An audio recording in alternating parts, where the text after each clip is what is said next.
I'm not sharing the right thing here. Hold on.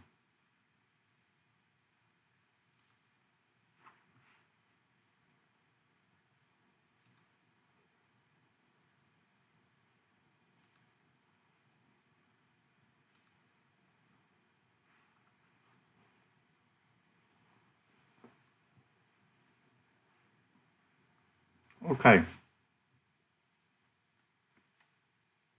So we've talked about how hormones work in terms of how they're released and how they compare to the neurosystem. We've talked a little bit about some of the organs involved, the major organs. Now I want to step you through and define what are the major types of hormones and how they differ.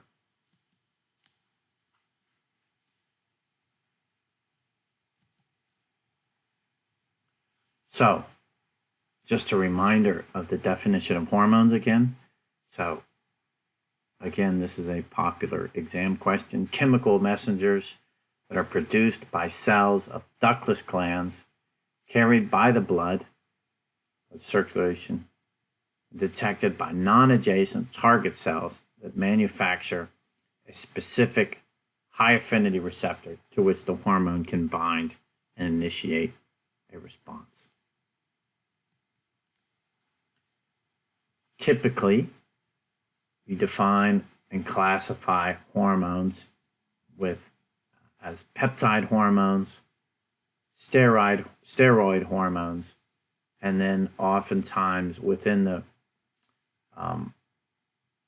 as biological amines. So these are oftentimes smaller hormones derived from a single amino acid, normally tyrosine.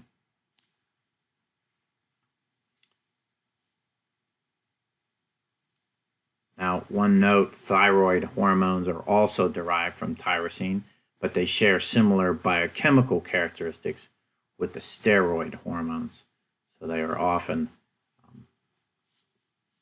categorized as steroid hormones, even though they come from tyrosine.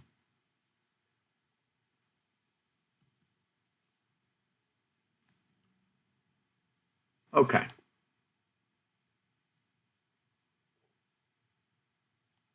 So the first ones that I will cover are the peptide hormones. They are typically built from amino acids. They come after gene transcription and translation. They are variable in size, so they can be as small as 3 amino acids, a tripeptide, which would be, say, TRH, thyroid releasing hormone, to small proteins as big as prolactin or agouti-related proteins. So prolactin is 199 amino acids long, and they can also be glycoproteins, where you have glycosylation groups added to the amino acids. These peptide and protein hormones are highly water soluble, which makes them relatively easy, right, to get into the bloodstream, but they're susceptible to protease attack once they're in the blood. So they can be chopped up and they're reducing their half-life and efficacy. One challenge is, although they're soluble, they don't cross the cell membrane without using carrier proteins. And obviously, they then act on membrane-bound receptors. Okay, so these are defining characteristics of these peptide hormones. Some examples of peptide hormones, just showing you the hypothalamus and pituitary peptides, some examples, and you can see the different amino acid types go in there and the links, the tripeptide that I mentioned to you. And you can see that the mix of charges allows them to be highly water soluble, but can also be a challenge in terms of crossing the membrane.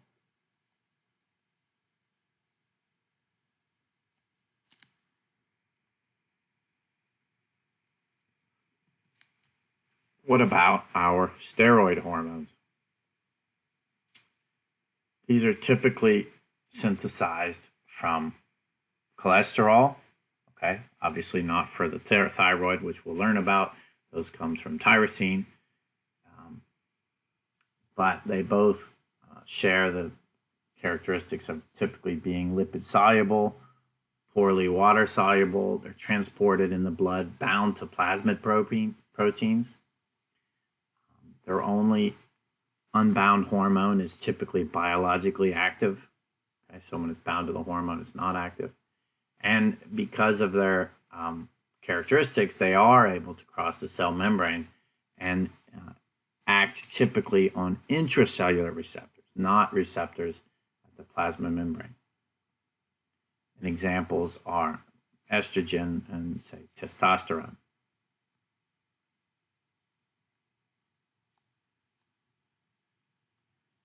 Another key aspect is their regulation is not typically from gene transcription, but more on enzyme levels. Again, that we'll talk about. So, example steroid hormones are cholesterol, progesterone, and testosterone. And you can very quickly see they all share a very similar pharmacophore makeup, all ultimately derived from cholesterol. So you have enzymes that will then modify these, and by controlling those enzymes and their activity, you can control the levels of your hormone. Whereas for the peptide hormones, it's about turning on or off a particular gene.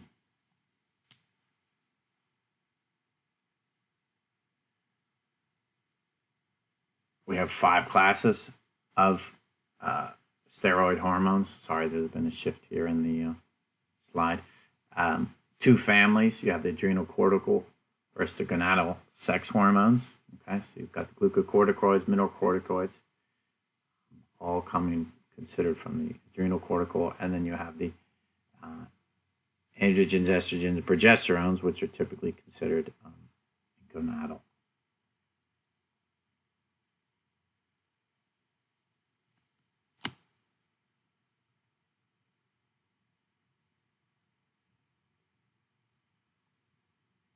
As I mentioned to you, tyrosine is a major precursor for hormones, and in particular for this thyroid hormone I'm showing on the right, but is also a precursor for adrenaline.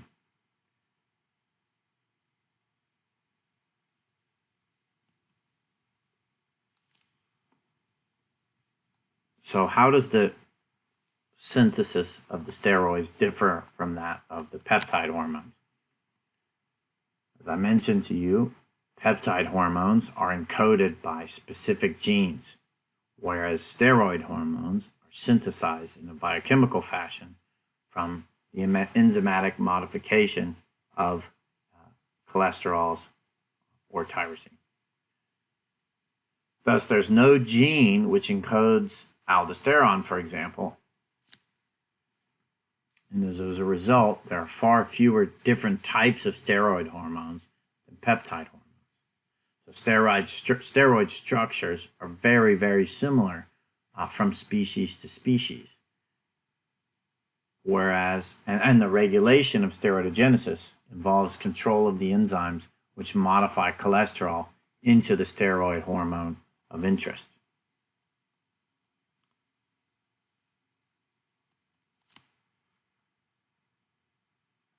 Remember, I mentioned to you these hormone binding proteins, which are responsible for trafficking or binding and regulating and serving as another level of regulation for hormone levels in the blood. In the case of steroids, it's often to help them transport and keep them inactive. In the other case, it's oftentimes to protect them from protease for peptide hormone. So you have cortisol binding globulin. You've got thyroid hormone binding globulin. You've got sex hormone binding globulin, which can bind both estradiols and testosterone. Vitamin D binding protein. IGF binding protein, and growth hormone binding protein. And sometimes when we're measuring these binding proteins, we can, sometimes when we're measuring the hormones, we can indirectly measure hormone levels by measuring binding proteins. So what are the functions of these binding proteins? They serve, in some cases, solubility, in some cases as a reservoir, so you can keep hormone you need bound to binding protein floating around the blood, and then you can call upon that hormone bound to your binding protein for release later. It can serve as protection. Remember, I mentioned to you that these peptide hormones can get cleaved, so you can protect them by binding a binding protein. And in some cases, it can modify presentation. So if for the steroids, they're not active if they're bound to their binding protein, so you can modulate, even though you've got hormone floating around, it's bound to the protein, your binding protein, and won't be active, so it won't be presented to the receptors. Another example of that is growth hormone binding protein, which can modify presentation of growth hormone. So what are some summary of the characteristics of hormones? And again, this is a popular exam question. Compare and contrast different types of hormones. So peptide hormones, water solubility, very good. Steroid hormones, very bad and poor. Peptide hormones typically are not orally active, whereas steroid and thyroid hormones are orally active. And again, a lot of it to do with ability to cross the membrane. Peptide hormones is synthesized and stored as inactive precursors typically, and we'll talk about some of those as we go through individual peptides. Steroid and thyroid hormones are synthesized on demand. Peptide hormones, relatively rapid onset of action. Steroid, thyroid hormones, a little bit slower. Plasma half-life, typically for peptide hormones, tends to be shorter, again because of their getting processed or cleaved. And steroid and thyroid hormones, typically longer because they're they're usually much smaller, right? The duration of action of peptide hormones tends to be a little bit shorter, and we'll talk about that when we get into the signaling mechanisms. And the steroid and the thyroid hormones, duration of action, typically a bit longer. A lot of that to do with the fact that they bind intracellular receptors and modify gene regulation relatively dramatically. What are some examples of peptide hormones? We've mentioned some already. Oxytocin, growth hormone, insulin. What are some examples of steroid and thyroid hormones? We mentioned aldosterone already, cortisol, testosterone, progesterone. Remember, I mentioned to you one of the roles of binding proteins can be serve as a reservoir for your hormones. Well, peptide hormones are often maybe stored in platelet cells, or plasma protein-bound steroids may be stored in a storage reservoir. So there are other ways also to create reservoirs of hormones that can be called upon.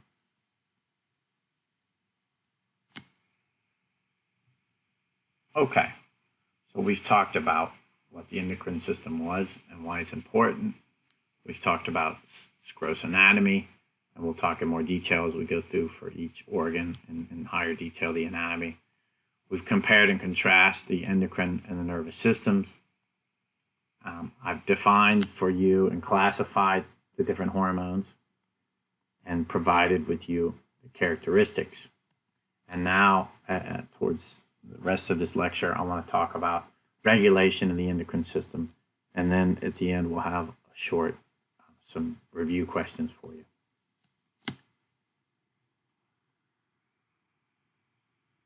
Okay, as I mentioned when we were discussing the signaling and the cell signaling aspects, the regulation of the endocrine system is essential for its function. So showing here on A, you've got release of a hormone by an endocrine organ targeting the target tissue, and part of the response of the target tissue will be to increase or decrease function of that endocrine organ. Okay? And then B, this can get more complicated because you can have what would be what we'll talk about primary and secondary endocrine organs. So you can have release of hormone 1 from the endocrine organ on top. This will then bind to and trigger release of hormone 2 from the bottom and target endocrine. This hormone 2 can now go back and provide this feedback regulation onto the original endocrine organ and turn it down. And the same hormone 2 can serve to target your target tissue and give you your physiologic response. So this is 2 models of what we call feedback regulating hormone synthesis. Okay? So we've got one that would be direct of the target tissue on the original organ, and the second one, which would be acting by a second endocrine gland to release the hormone.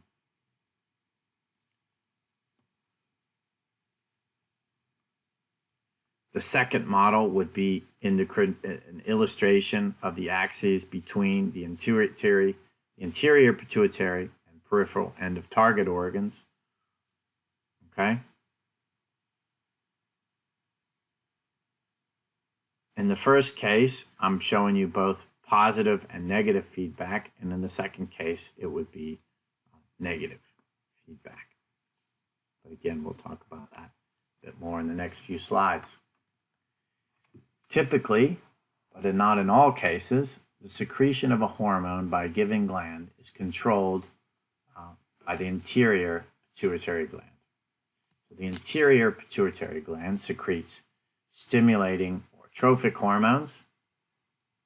For example, the interior pituitary will release thyroid stimulating hormone, which will act on the thyroid gland, which will then stimulate secretion of thyroxine. Now, you'll see throughout the course in the module, I will flip between typically shortening to use the abbreviations of these hormones, okay? As long as you know what the abbreviations are, I'm fine with you using these abbreviations.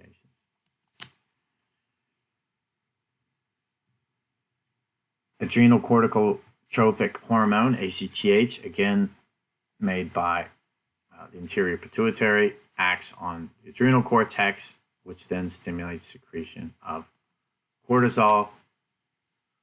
Follicle stimulating hormone, or FSH, again released by the interior pituitary, will act on the ovaries, which to secrete estrogens. Luteinizing hormone, LH, acts on the ovaries and releases some secretion of progesterone.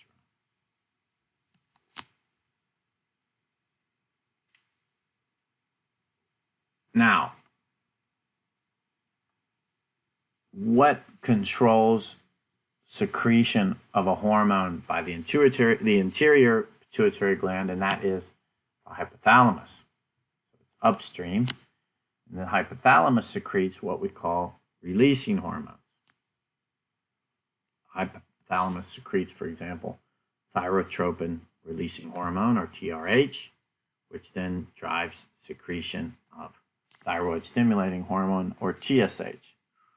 Corticotropin releasing hormone, CRH, drives secretion of ACTH. Gonadotropin releasing hormone, GnRH, drives secretion of FSH. And growth hormone releasing hormone will drive secretion of growth hormone. So the hypothalamus drives release of the interior pituitary gland, which would be an example of those 2 organs that I referred to you earlier in those earlier slides, that mechanism of action.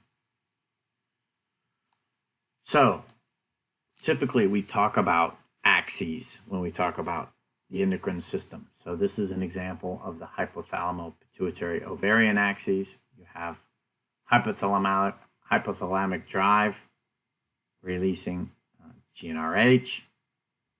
This is going to drive release of the pituitary mediators, gonadotropins, which are going to release LH and FSH from the pituitary, and then drive release of the end hormones, estrogen and progesterone, from the ovaries. Okay, so the hypothalamo-pituitary-ovarian axis.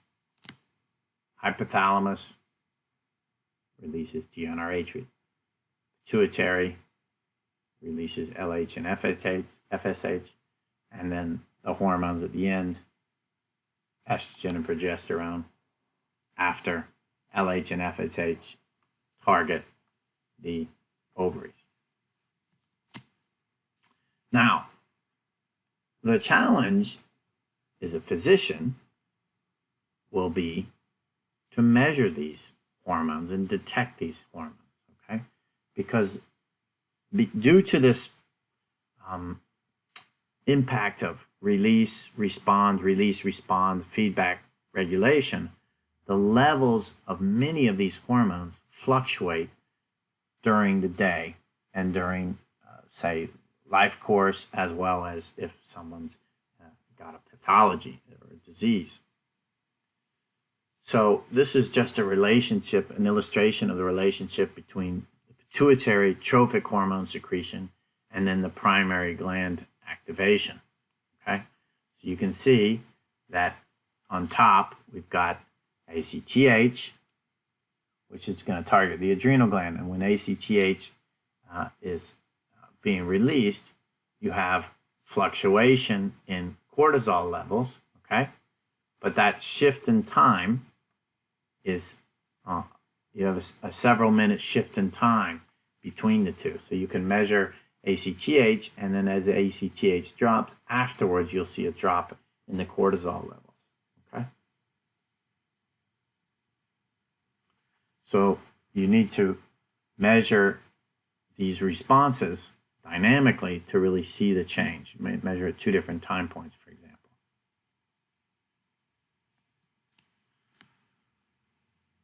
So as I mentioned to you, an important aspect of the endocrine system is this concept of feedback. And typically, not always, typically in the endocrine system, we discuss and we talk about negative feedback. So, thyroid hormone, for example, acts to decrease secretion of thyroid releasing hormone and thyroid stimulating hormone. Cortisol, again stimulated by ACTH, will feed by the adrenal gland, will feed back to decrease secretion of CRH and ACTH. And estrogen, again from the ovaries, will go back and decrease secretion of GnRH and FSH.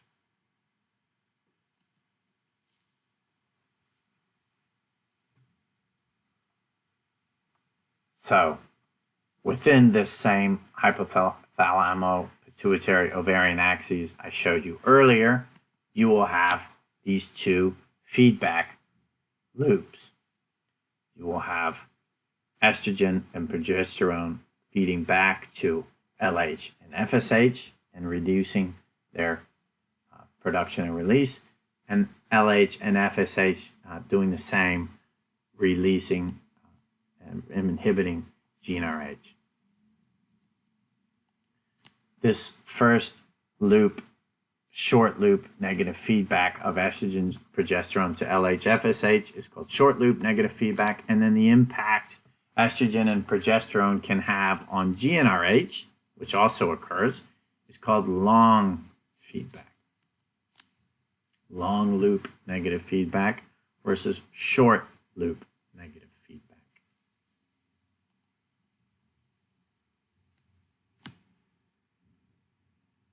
Now, during the follicle phase of the hypothalamus, as in the reproductive phase, you have GnRH released, driving FSH, which produces estradiol. You have short feedback loop, negative feedback of estradiol on FSH, and you have long loop feedback of estradiol on GnRH.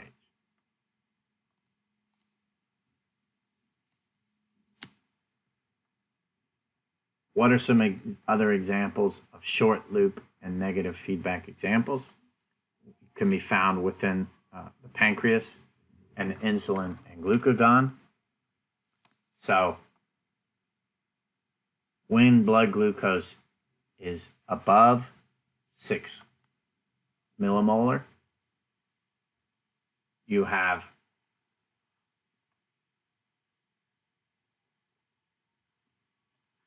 stimulation of the beta cells within the pancreas to produce insulin. This insulin then goes and interacts with fat cells, liver cells, and other cells containing insulin receptor, which when then eventually drives down blood glucose and then gives a negative feedback back to the pancreatic islet beta cells to reduce insulin production. However, when blood glucose levels are lower, the pancreatic islet alpha cells are producing glucagon, and glucagon will then stimulate the liver cells to increase blood glucose levels, and this increase of blood glucose negative feedback to the alpha cells to alter glucagon production. So two examples within the pancreatic system of negative feedback from two different hormones on two different targets.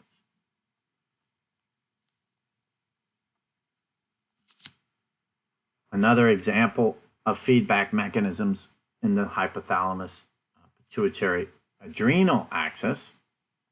Here you have the hypothalamus on top stimulating CRH, which stimulates ACTH secretion from the anterior pituitary, driving cortisol production in the adrenal glands.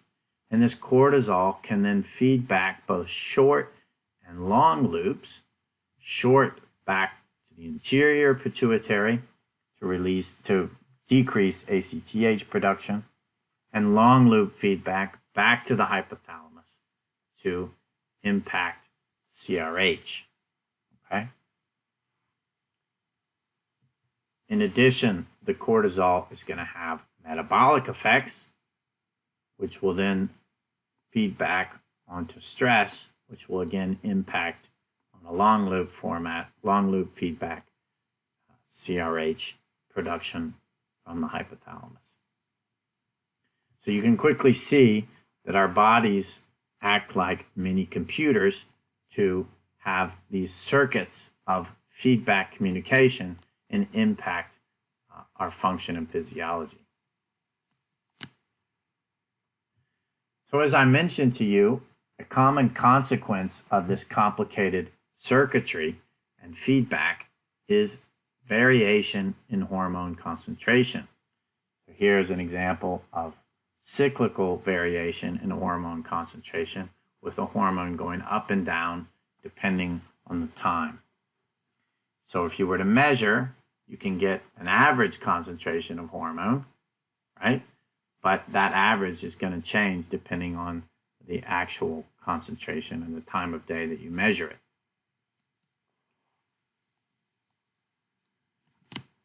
Now, in some cases, it's less common, but it does happen.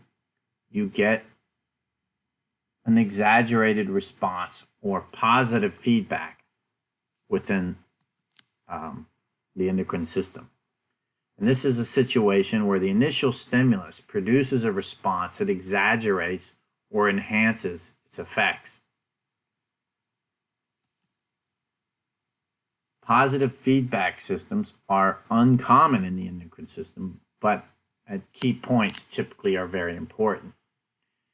So they're typically used incorporated into control mechanisms where a potentially dangerous or stressful process must be completed very quickly. One important example of this is during birth, okay? So it's very important during birth that when the birth process has started, that it come to completion and the baby is pushed out, okay? So oxytocin during this process has a very important positive feedback. So oxytocin gets released from the posterior pituitary, and which starts to drive uterine contractions. And the uterine contractions then feedback positively to increase stretch of the uterine and start to drive birth of the child, right? And then this also feeds back to drive more and more oxytocin, okay? So the oxytocin releases more and more of itself, which drives more and more a stretch of the uterine until, once obviously the baby's born, the stretch needs to stop, okay, because you can't stretch anymore. And then the oxytocin must come down and the contractions must stop, okay? So that's an example of positive feedback loops. Now, another example is during the ovulatory phase of the reproductive system. And in this case, GnRH now drives both LH and FSH to then produce estradiol, okay? And this unique estrogen-primed response is unique to females and is an example of driving positive feedback, as the estradiol will now lead to what is called an LH surge, because you get positive feedback to make more GnRH, both short and long loop feedbacks, into the hypothalamus and pituitary, which increase LH, okay? This is typically called the LH surge, and it's a classic example of positive feedback within the endocrine system. This LH surge is what is responsible for driving oogenesis and ovulation. So it's again a very important timing positive feedback where it needs to be completed and cannot be stopped. So I've told you about the gross anatomy of the endocrine system. I've told you comparing the nervous and the endocrine systems, how the two function, right? Remember our NEHAL hormone that's released into the water, just like it would be a hormone into the circulatory system versus a specific WeChat message, right? Or a VOOV directly to you. And we've defined hormones as peptide or steroid, or obviously the amine versus the tyrosine, which would be more like the steroid hormones. We've talked about their different characteristics: water soluble, not water soluble. Can they cross the membrane? Are they orally available? And then we've talked about the very important aspect of the regulation of the endocrine system.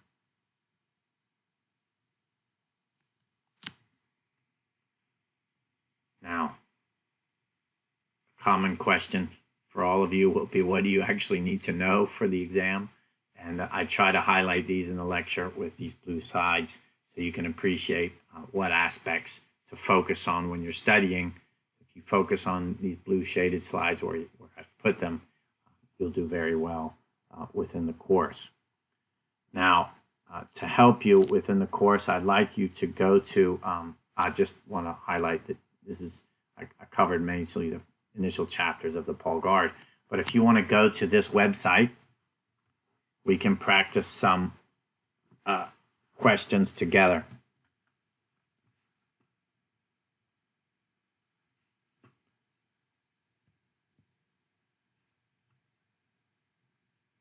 You can go on your phone or on your iPad or your tablets or your computer if you have it.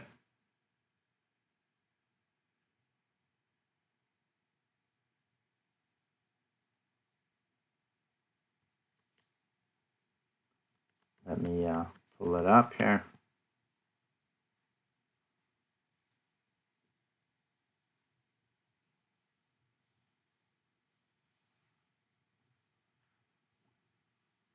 Can everyone see that? So this is just a few review questions for your own purpose to help you.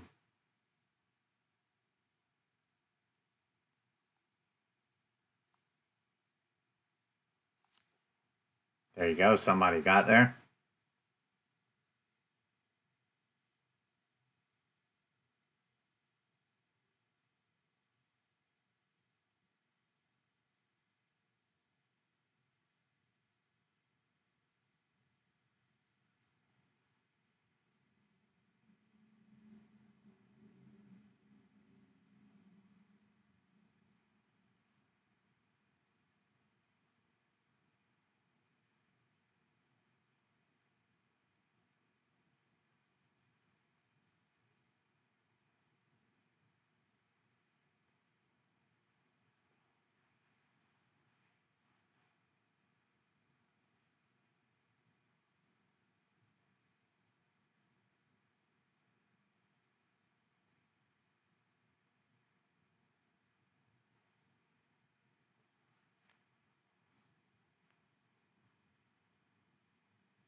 Okay, very good, guys.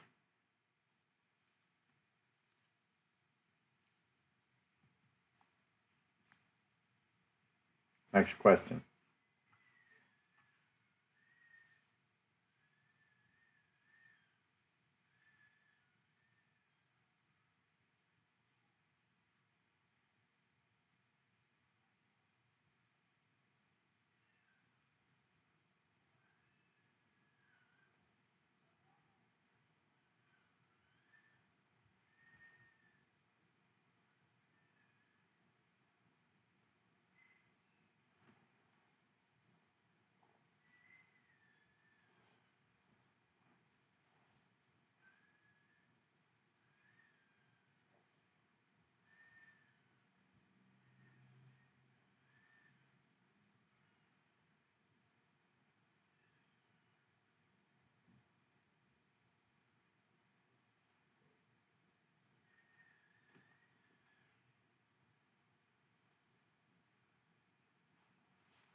Good, guys. For those of you who answered the pineal gland, the pineal mainly does circadian, typically not seasonal. So it's the hypothalamus that does both seasonal and circadian.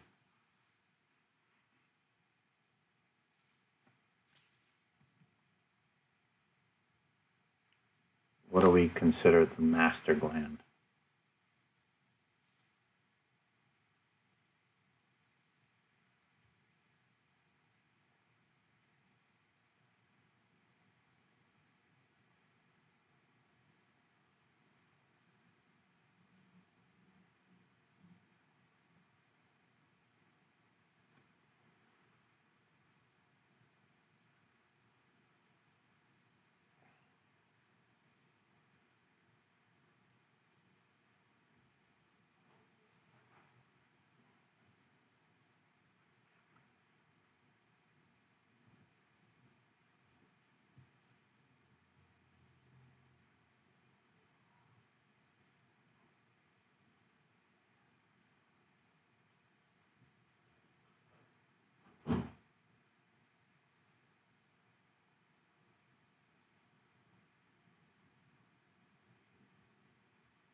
Very good, guys. Very good.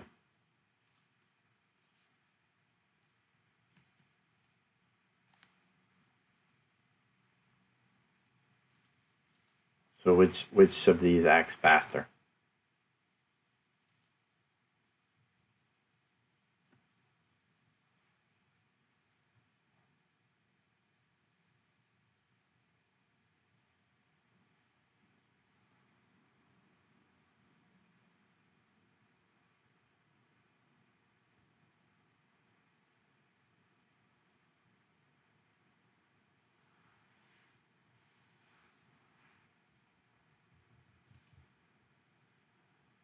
It's very good, guys. Yes, the nervous system, remember, is the very fast signal.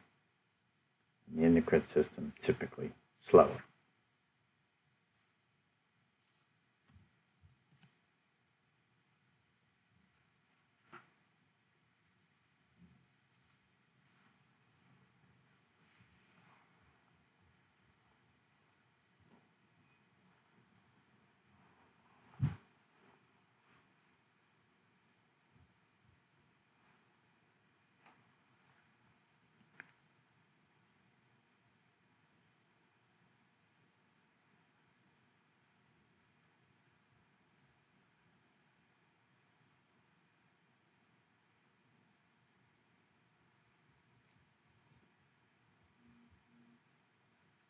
再见。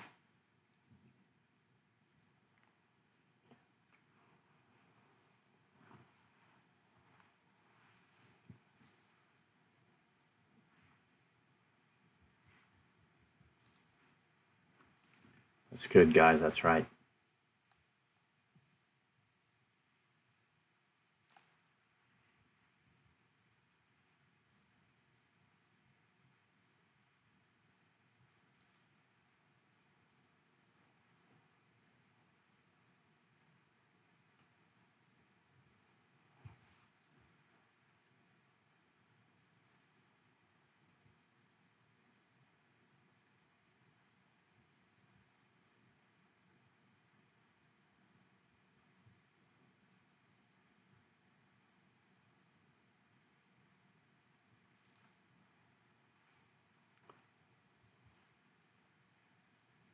That's right. This is very good.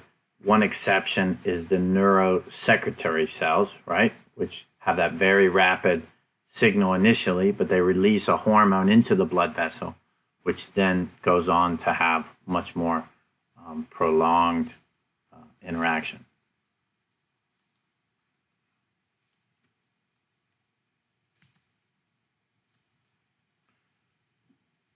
So this is a fill in the blank. So blank are chemical messengers.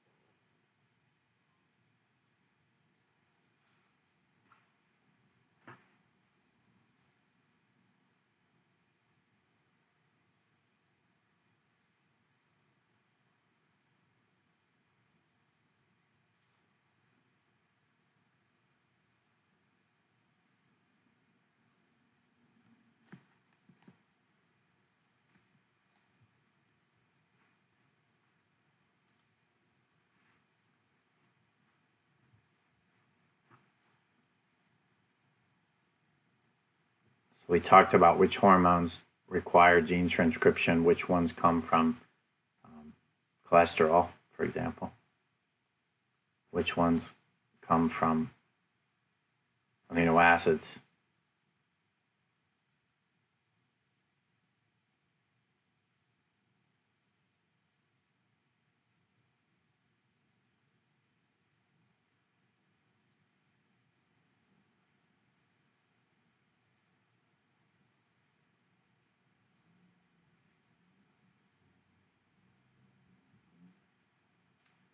It's a bit of a trick question on the TSH, so think about it.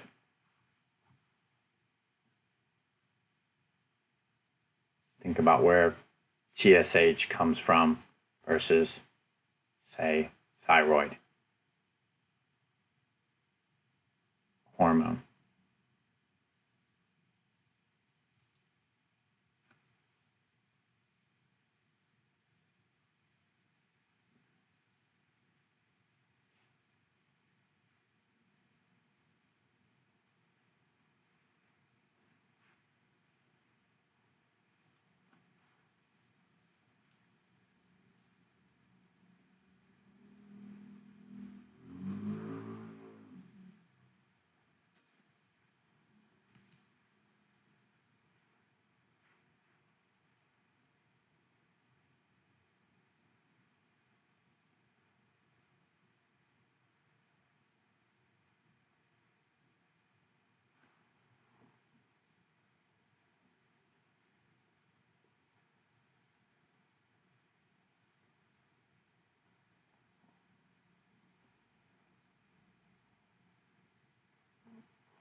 That's right, guys. Remember the LH surge, right? It's an important part of estrogen.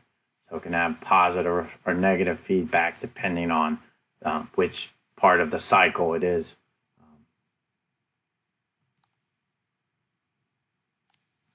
Okay. Well, thank you very much. Let me stop my sharing here.